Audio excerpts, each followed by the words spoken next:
عمر تجھے کیا علم، امید ہے اللہ تعالیٰ نے بدریوں سے کہہ دیا ہے جو جی میں آئے کرو، میں تمہیں معاف کر چکا ہوں۔ رسول اللہ صلی اللہ علیہ وسلم 10 رمضان المبارک کو مدینہ منورہ سے روانہ ہوئے۔ قریش کو رسول اللہ صلی اللہ علیہ وسلم کی روانگی کا کچھ علم نہیں تھا، کیونکہ آپ قریش سے خبروں کی ناکہ بندی کر چکے تھے۔ اتفاق سے ایک رات ابو سفیان، حکیم بن حزام اور بدیل بن ورقا کسی خبر کی تلاش میں مکہ سے باہر آئے۔ ادھر نبی کریم صلی اللہ علیہ وسلم کے چچا عباس رضی اللہ عنہ رسول اللہ صلی اللہ علیہ وسلم کے سفید خچر پر سوار پھر رہے تھے۔ ان کا یہ گشت اس لیے تھا کہ کوئی شخص ملے تو اسے مکے والوں کے پاس بھیج دے، وہ انہیں بتائے اللہ کے رسول صلی اللہ علیہ وسلم تشریف لا چکے ہیں، لہذا آ کر امان حاصل کر لیں۔ اتفاقاً انہیں ابو سفیان مل گئے۔ انہوں نے انہیں قائل کیا کہ وہ ان کے ساتھ رسول اللہ صلی اللہ علیہ وسلم کی خدمت میں چلیں اور مکہ والوں کے لیے امان حاصل کر لیں۔ وہ ان کے ساتھ گئے تو رسول اللہ صلی اللہ علیہ وسلم نے اسلام کی پیشکش کی۔ ابو سفیان فوراً مسلمان ہو گئے۔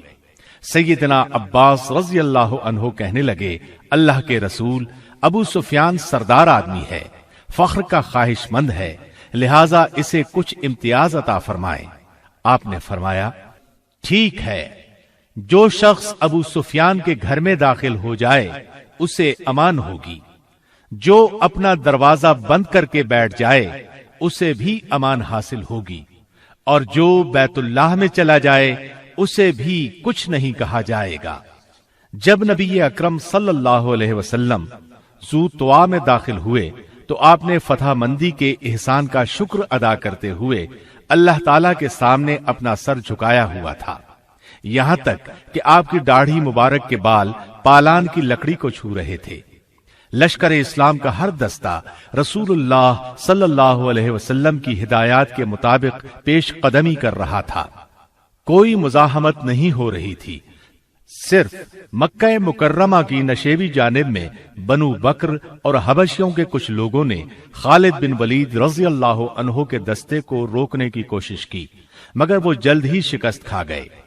صفوان بن امیہ، اکرمہ بن ابو جہل اور سہیل بن عمرو نے بھی خندمہ کے علاقے میں کچھ لوگ لڑائی کے لیے جمع کر رکھے تھے۔ جب خالد بن ولید رضی اللہ عنہ اپنے دستے سمیت پہنچے تو انہوں نے بھی تھوڑی بہت مزاحمت کی۔ ان میں سے قریباً 12-13 آدمی مارے گئے تو وہ بھاگ کھڑے ہوئے۔ رسول اللہ صلی اللہ علیہ وسلم نے دستوں کے امیر مقرر فرماتے ہوئے انہیں تاکید فرمائی تھی کہ مکہ مکرمہ میں داخل ہوتے وقت کسی کو قتل نہ کریں سوائے اس صورت کے کہ کوئی ان سے لڑائی لڑے۔ البتہ آپ نے چند اشخاص کا نام لے کر ان کے قتل کا حکم دیا تھا۔ ان کے بارے میں آپ نے فرمایا تھا چاہے وہ کعبے کے پردوں کے پیچھے کیوں نہ چھپے ہوں انہیں قتل کر دیا جائے۔ ان کے نام یہ تھے: عبداللہ بن سعد بن ابی سرح، عبداللہ بن قتل اور اس کی 2 گانے والی لونڈیاں، حویرث بن نقیز، مقیاس بن سبابہ، اکرمہ بن ابی جہل اور بنو عبد المطلب کی ایک لونڈی سارا۔ ان میں سے صرف عبداللہ بن قتل، مقیاس بن سبابہ اور ابن قتل کی ایک لونڈی قتل کیے گئے۔ باقی حضرات نے معافی مانگ لی اور آپ نے انہیں معاف کر دیا۔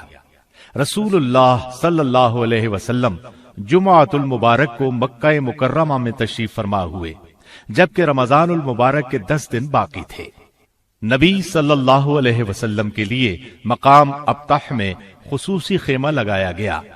آپ اپنی اونٹنی قصواء پر سوار داخل ہوئے۔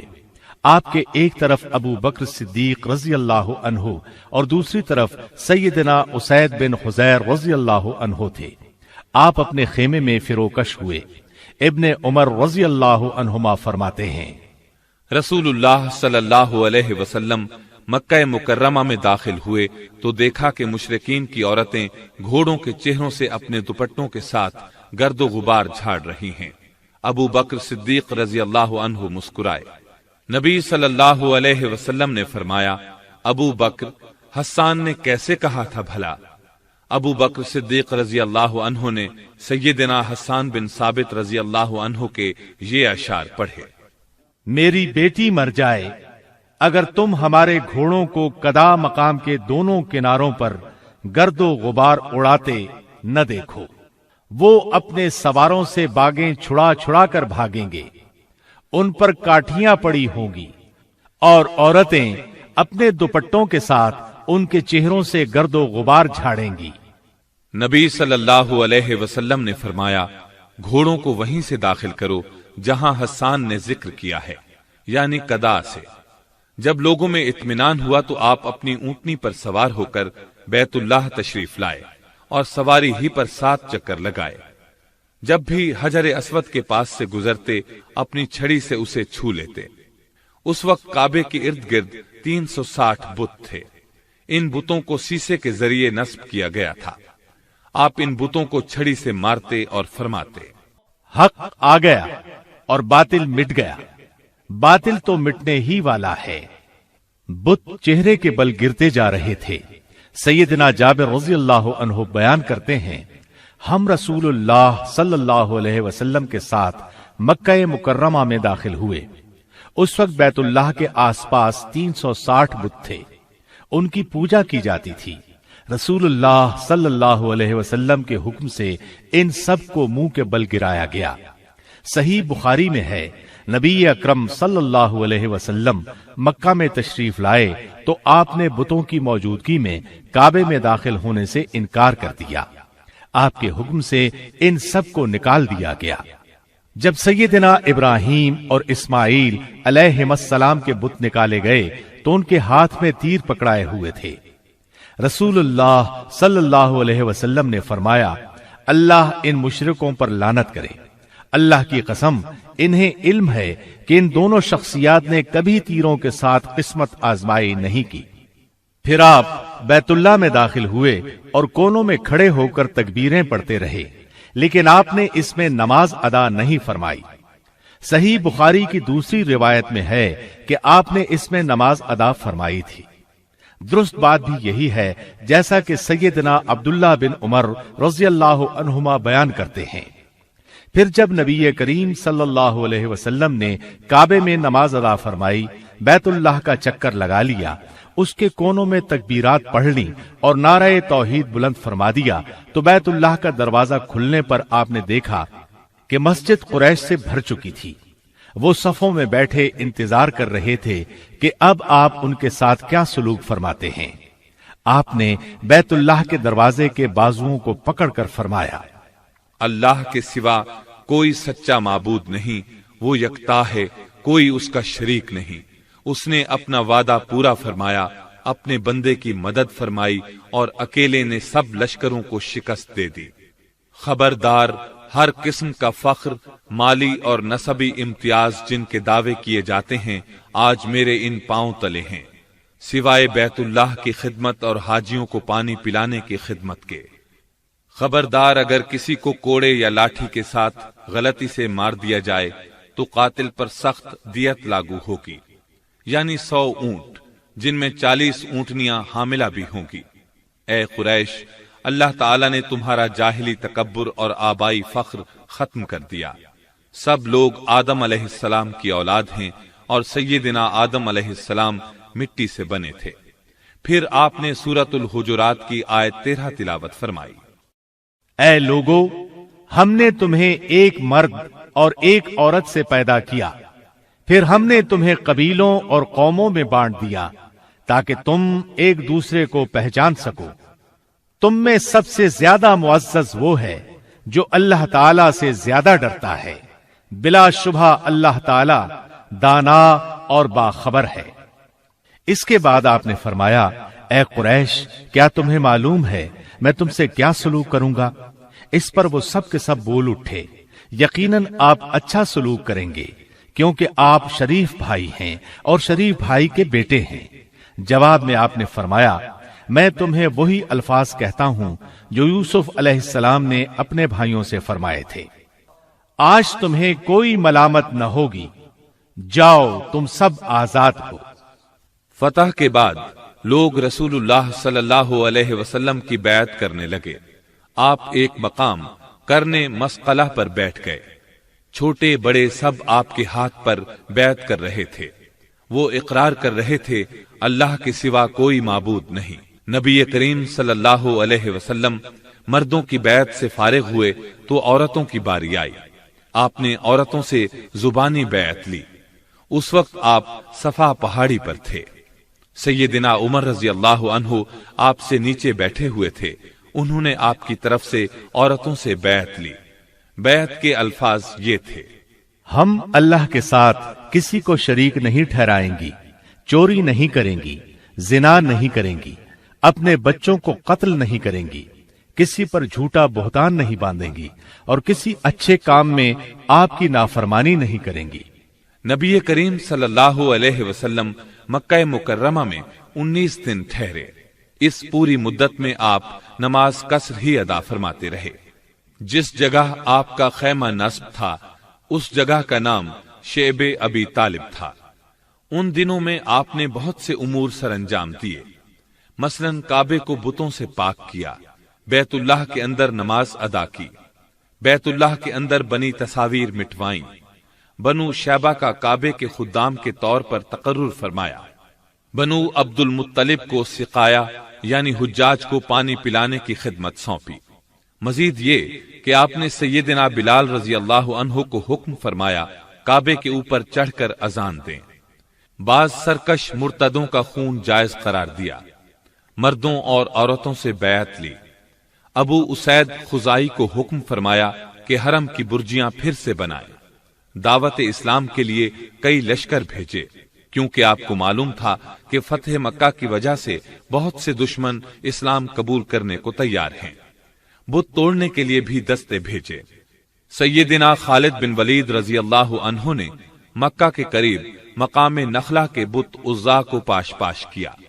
اس وقت رمضان المبارک 8 ہجری کے 5 دن باقی تھے۔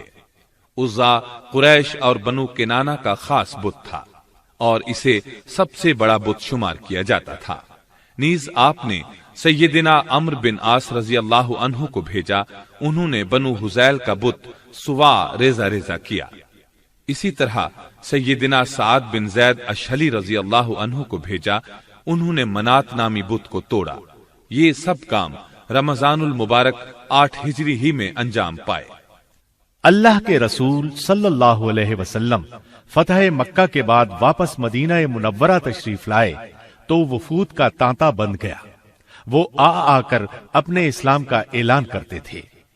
ادھر حج کا وقت قریب آ رہا تھا۔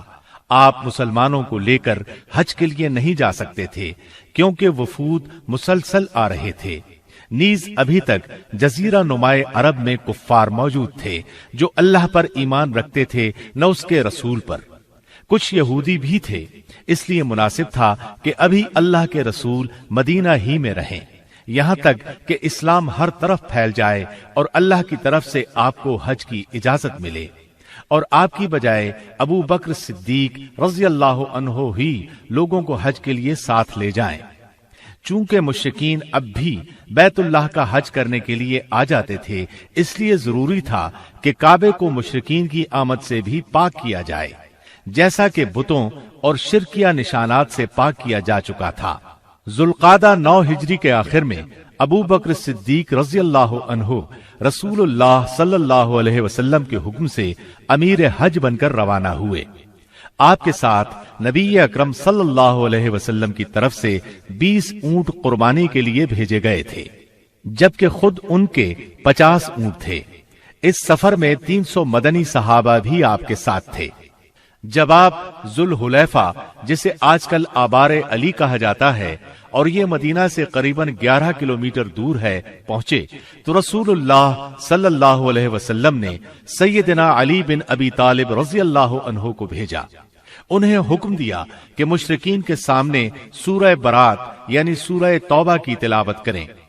اس سورہ کی آیت 28 میں اللہ تعالیٰ فرماتے ہیں: اے ایمان والو، مشرک پلید ہیں، اس سال کے بعد وہ مسجد حرام کے قریب بھی نہ آئیں، اور اگر تمہیں ڈر ہو کہ اس پابندی سے تم فقیر ہو جاؤ گے تو یقین رکھو بہت جلد اللہ تعالیٰ تمہیں اپنے فضل سے مالدار کر دے گا اگر اللہ کی مرضی ہوئی۔ یقیناً اللہ تعالیٰ علم و حکمت والا ہے۔ اللہ تعالیٰ نے مومنوں کو جو دین اور جسم کے لحاظ سے پاک ہیں حکم دیا کہ ان مشرکوں کو جو دینی لحاظ سے پلید ہیں مسجد حرام سے نکال دیں، اور اس کے بعد وہ کبھی اس کے قریب بھی نہ پھٹکے۔ چنانچہ علی رضی اللہ عنہ نے قربانی والے دن فرمایا، اے لوگو، اس سال کے بعد کوئی مشرک حج کرنے نہ آئے، کوئی ننگا شخص بیت اللہ کا طواف نہ کرے، اور جس شخص کا اللہ کے رسول صلی اللہ علیہ وسلم سے معاہدہ ہو چکا ہے وہ مقررہ مدت تک برقرار رہے گا۔ لوگوں کے لیے اس وقت سے 4 ماہ کی مدت مقرر کر دی گئی تاکہ وہ اپنے اپنے گھروں کو واپس جا سکیں۔ پھر اس دن سے کسی مشرک نے حج نہیں کیا، نہ کسی ننگے شخص نے کعبہ کا طواف کیا، بلکہ تمام مشرکین واپس چلے گئے اور ایک دوسرے کو ملامت کے انداز میں کہنے لگے، تم کیا کر رہے ہو؟ جب قریش اسلام قبول کر چکے ہیں تو تم بھی اسلام قبول کر لو۔ اب ہم آپ کو مسجد حرام کی تعمیر کے مختلف ادوار کے بارے میں بتاتے ہیں۔ جی ہاں، پہل مسجد حرام چھوٹی سی تھی، اس کے ارد گرد دیوار بھی نہیں تھی، بلکہ گھروں نے مسجد حرام کو گھیر رکھا تھا۔ گھروں میں مسجد کی طرف دروازے کھلتے تھے، لوگ ادھر ادھر سے آتے جاتے رہتے تھے، اس طرح نمازیوں کو دقت ہوتی تھی۔ سیدنا عمر بن خطاب رضی اللہ عنہ نے بہت سے گھر خرید کر گرا دیے۔ جن لوگوں نے اپنے گھروں کو فروخت کرنے سے انکار کیا ان کے گھر گروا کر گھروں کی قیمت بیت المال میں رکھ دی۔ آخرکار انہوں نے یہ قیمت لے لی۔ پھر سیدنا عمر رضی اللہ عنہ نے مسجد کے ارد گرد 4 دیواری تعمیر کروا دی جو زیادہ اونچی نہیں تھی۔ سیدنا عمر رضی اللہ عنہ نے لوگوں سے فرمایا، کعبہ پہلے سے بنا ہوا تھا، تم بعد میں رہنے لگے ہو، لہذا خالی جگہ کعبے کا صحن ہے نہ کہ تمہارا۔ یہ 17 ہجری کی بات ہے جب سیدنا عمر رضی اللہ عنہ عمرہ کرنے کے لیے تشریف لائے تھے اور مکہ مکرمہ میں 20 دن ٹھہرے تھے۔ سیدنا عثمان رضی اللہ عنہ کے دور میں لوگ زیادہ ہو گئے تو انہوں نے مسجد کی مزید توسیع فرمائی۔ کچھ لوگوں سے گھر خرید لیے، جنہوں نے بیچنے سے انکار کیا ان کے گھر زبردستی گرا دیے۔ لوگوں نے شور و غل مچایا تو آپ نے انہیں بلا کر فرمایا، میری نرمی اور تحمل نے تمہیں جرت دلا دی ہے، ورنہ سیدنا عمر رضی اللہ عنہ نے بھی یہی کچھ کیا تھا۔ اس وقت تو کوئی نہیں بولا تھا، میں نے تو انہی کا طریقہ اختیار کیا ہے جس پر تم چیخنے چلانے لگے ہو۔ پھر آپ نے انہیں قید کرنے کا حکم دیا، مگر پھر عبداللہ بن خالد بن اسید کی سفارش پر انہیں چھوڑ دیا۔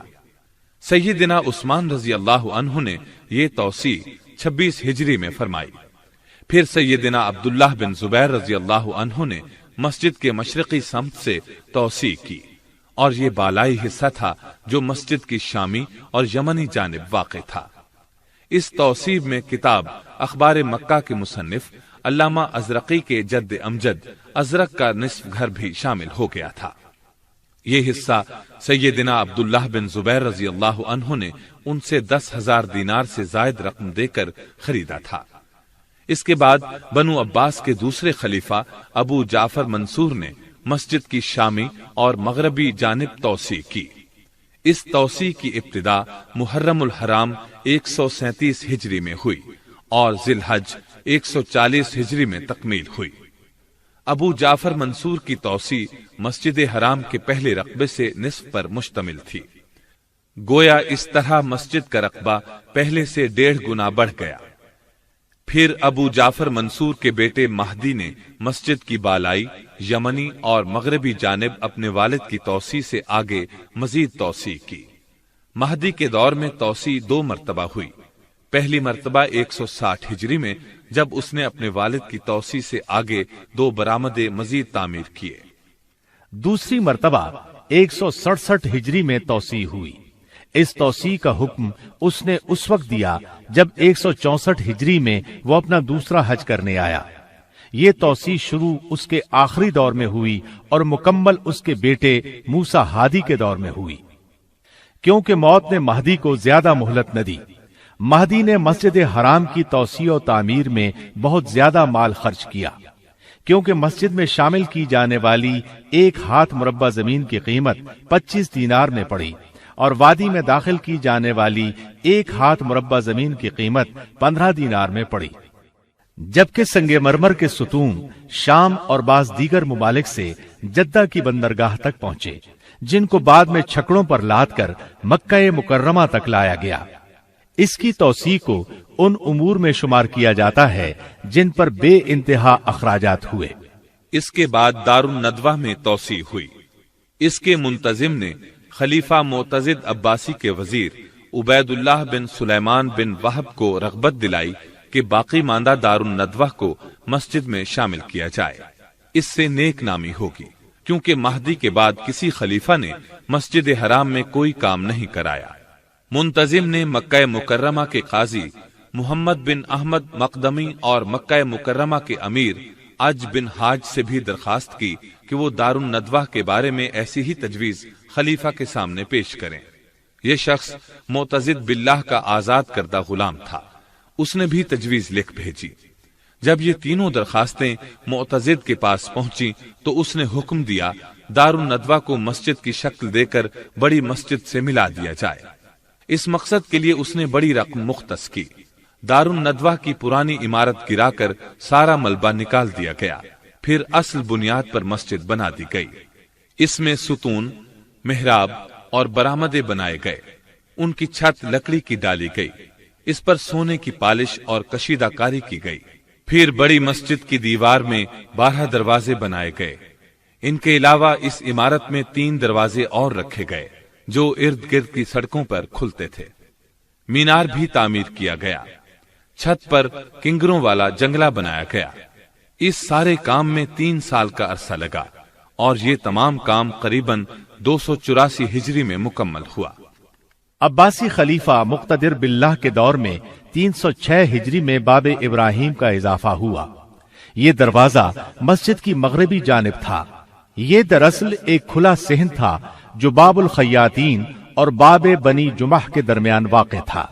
اس کو مسجد حرام میں شامل کر دیا گیا اور دونوں دروازوں کی جگہ ایک بڑا دروازہ بنا دیا گیا جس کو باب ابراہیم کہا جانے لگا۔